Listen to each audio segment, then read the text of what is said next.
This video is about solving a system of equations by the graphing method. So before we get into that graphing method, we're going to talk about how do we know if something's a solution to a linear pair.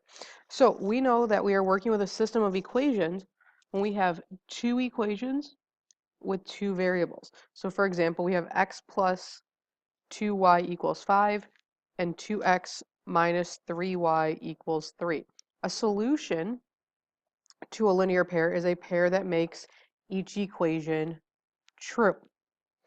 The solution of an ordered pair is written as x comma y and is the point of intersection when we get to graphing. So in 1 and 2, we're going to determine if the ordered pair is a solution to the system. So in our ordered pair, we have our x, y values that we're going to substitute in for x and for y in both equations and see if they're true. In order to be a solution in this case, because there's two equations for the system of equations, it has to work in both equations. So in the first equation, when I substitute in, I get 3 plus 3 times 6 equals 15. Well, 3 times 6 is 18, so I have 3 plus 18 equals 15. 21 equals 15. So this is not a true statement, so I know that it doesn't work in one equation. If it doesn't work in the first equation, I don't even have to bother checking the second equation. I just know it's not a solution.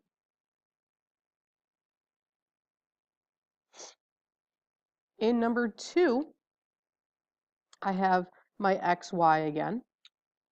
So my x value is -4, and my y value is -1. So when I substitute in, I have -5 times -4 plus -1 equals 19. So -5 times -4 is 20, minus 1 equals 19, 19 equals 19. So now we know it works in the first equation, but we're not done yet. We have to make sure it works in both equations. So now we're going to test the second equation. So I have -4 minus 7 times -1 equals 3. So we get -4 plus 7 equals 3. 3 equals 3. Because both equations are true, then yes, this is a solution.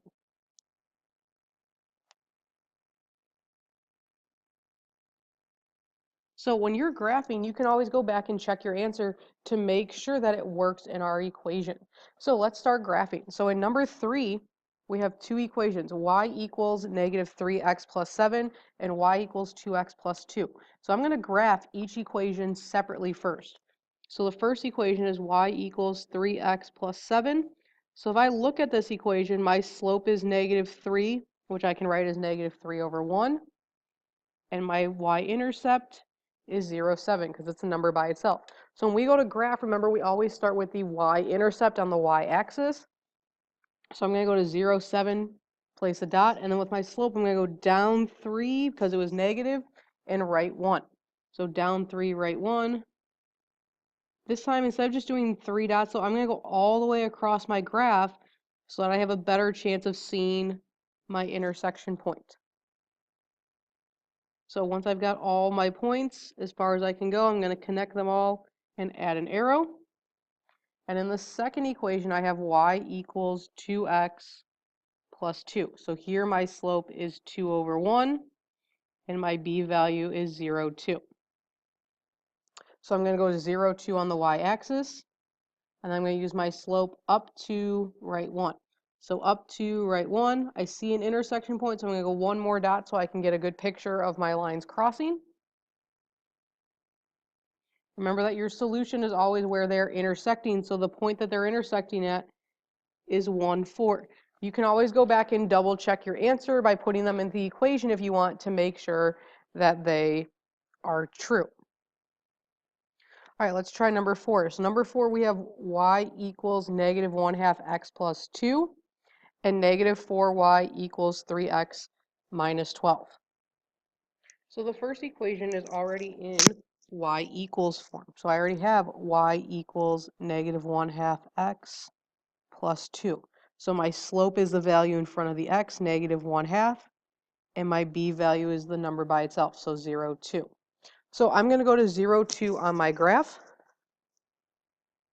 and I'm going to use my slope, which is going to go down 1, right 2.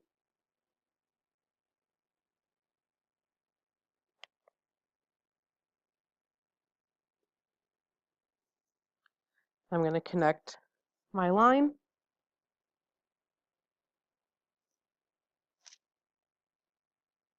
In my second equation, it's not in y equals form, so in order to get it into y equals, the first thing we have to do is divide everything by -4. So we get y equals -3/4 x plus 3. So in this case, my slope is -3/4, and my b value is 0.3. So I'm going to go to 0.3.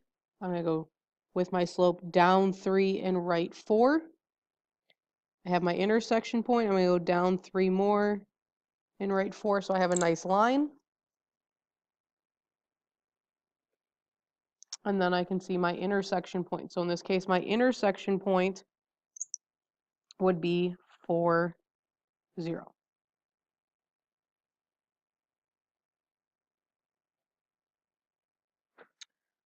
Number 5, I have y equals -5/2x minus 2 and 2x minus y equals -7. So the first equation is already in y equals. So I have a slope of -5/2, and I have a b value of 0, -2.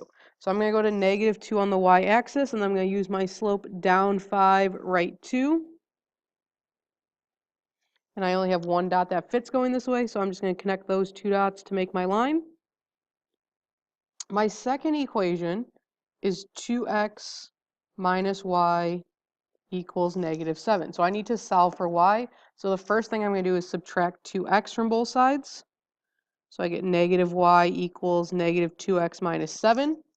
And I'm going to divide everything by -1. So y equals 2x plus 7. So in this case, my slope would be 2/1, and my b value would be 0.7. Now, when I go to graph this, I go to 0.7, and my slope is up to right 1.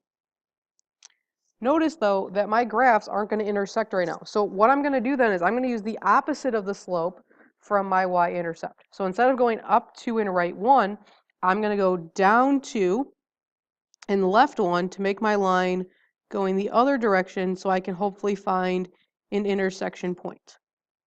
So I'm going to go all the way across the graph and draw my line. And then I need to go back to my original line where I have the two dots already. And remember, with the slope for the red line, we were going down 5 and right 2. So now we're going to do the opposite. We're going to go up 5 and right 2.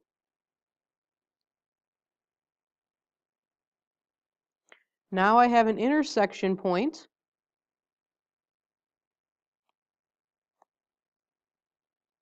So my solution would be -2, 3. So remember, if you can't find a point that they intersect at and they look like they're going to intersect on the other side of the y-axis, you have to use the opposite of your slope to go the opposite direction. So number 6, we have 2x plus 4y equals 20, and 1/2 x plus y equals 5. So in my first equation, I need to solve for y first. So I'm going to subtract 2x from both sides. 4y equals -2x plus 20, and then divide everything by 4, and I get y equals -1/2 x plus 5. So in this case, my slope would be -1/2, and my b value would be 0.5. So I'm going to go to 5 on the y-axis, and then I'm going to use my slope down 1, right 2. I'm going to go down 1, right 2, all the way across the graph, and connect my line. And then my second equation, I have 1/2 x plus y equals 5. So I need to subtract the 1/2 x from both sides. Y equals -1/2 x plus 5. So as we notice, our slope is the same and our b value is the same. So when I go to graph the blue equation, my lines are overlapping. Remember from first semester, when we have overlapping lines, that means our solution then is going to be infinitely many.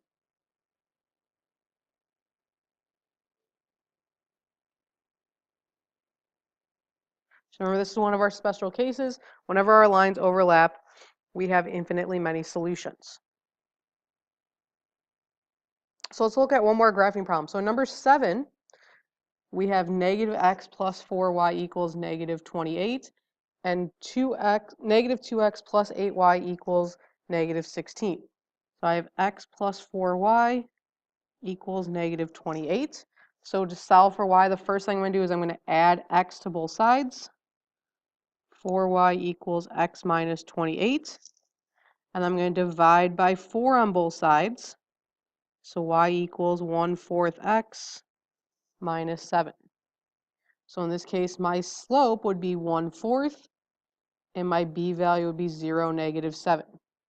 So I'm going to go to 0, negative 7 on the y-axis, and I'm going to use my slope up 1 and right 4.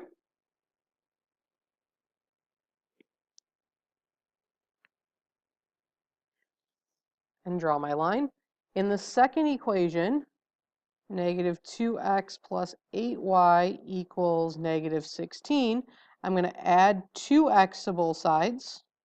So I get 8y equals 2x minus 16.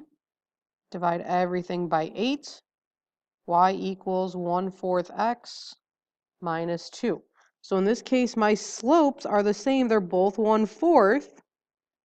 But my b values are different. So when I go to 0, negative 2, and I use the slope up 1 over 4, up 1 over 4, I notice they have the same slope, so my lines are never going to intersect, and they're not overlapping. So this is our other special case when they have parallel lines, which means that we would have no solutions.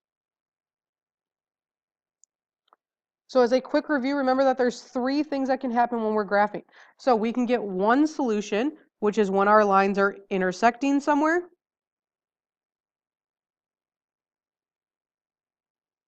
We can get no solutions if we have parallel lines.